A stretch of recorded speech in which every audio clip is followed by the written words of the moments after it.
৫ দফা দাবিতে Rajshahi medical college হাসপাতালে দুপুর ১২টা থেকে ইন্টার্ন চিকিৎসকরা কর্মবিরতির ঘোষণা দিয়েছেন। বিস্তারিত জানাতে হাসপাতাল থেকে যুক্ত হচ্ছেন প্রতিনিধি বুলবুল হাবিব।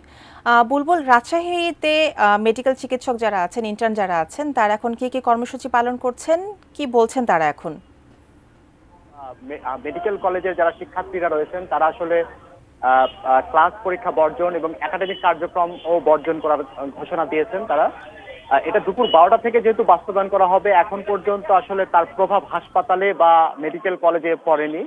আমরা এখানকার হাসপাতালের যারা ইনচার্জ রয়েছেন জরুরি বিভাগে, তাদের সাথে কথা বলেছি। তারা বলছেন যে এখন পর্যন্ত হাসপাতালের সার্বিক কার্যক্রম ঠিকভাবে চলছে এবং মেডিকেল কলেজের শিক্ষকরাও কিন্তু বলেছেন যে তারা আসলে সকালে যে ক্লাস পরীক্ষা সেগুলো কিন্তু তারা নিতে পেরেছেন। এখন ইন্টার্ন ডক্টর ফোরামের যারা এখানকার প্রতিনিধি রয়েছেন তারা বলছেন যে তাদের ৫ দফা দাবি রয়েছে। গত ১৯শে ফেব্রুয়ারি হাইকোর্টের রায়, যেটা মেডিকেল অ্যাসিস্ট্যান্টদের হাইকোর্টের রায় ছিল, তিনটা আদালতের রিট করা যে রায়, সেই রায়টার ৯০তম ৯০ বারের মতো তারা এই রায় পেছানো হয়েছে। এটা তারা আসলে তীব্র প্রতিবাদ ও নিন্দা জানিয়েছেন এবং তারা বলেছেন যে এই রায় দ্রুত বাস্তবায়ন কার্যকর করা না হলে তাদের এই যে কমপ্লিট শাটডাউন সেটা চলবে। এখন তারা প্রধানত দাবি করছেন যে মেডিকেল কলেজের বা বিএমডিএসসি থেকে যারা আসলে সনদপ্রাপ্ত তারা ছাড়া আর কেউ ডক্টর পদবিটা লিখতে পারবে না।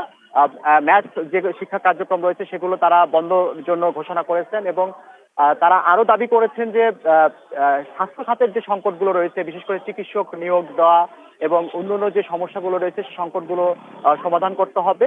এই দাবিগুলোতে আসলে তারা প্রধানত তাদের যে কার্যক্রম সেটা চলমান রয়েছে। তো তারা রাজশাহী মেডিকেল কলেজ সহ রাজশাহীতে যে আরো ইসলামী ব্যাংক মেডিকেল কলেজ রয়েছে, বারিন্দ মেডিকেল কলেজ রয়েছে, সেগুলোর সাথেও তারা যোগাযোগ করছে যাতে আসলে সারা দেশের সব জায়গায় এই কার্যক্রমগুলো তারা বাস্তবায়ন করতে পারে, সে ব্যাপারে তারা আসলে তোড়জোড় করছেন এবং তারা বলছেন যে এই দাবি না মানা পর্যন্ত তাদের কার্যক্রম চলতে থাকবে। এবং আমরা দেখেছি যে রাজশাহী মেডিকেল কলেজের যে সামনেও সব শিক্ষার্থী শিক্ষকরা কিন্তু সেখানে আমরা অবস্থান নিতে দেখেছি। হয়তো পরবর্তীতে খবরে আমরা আরো বিস্তারিত জানাতে পারবো। তো রুবিতা, এই ছিল এখান থেকে প্রধানত তাদের যে কর্মসূচি ঘোষণা দিয়েছে সেই কর্মসূচির খবর।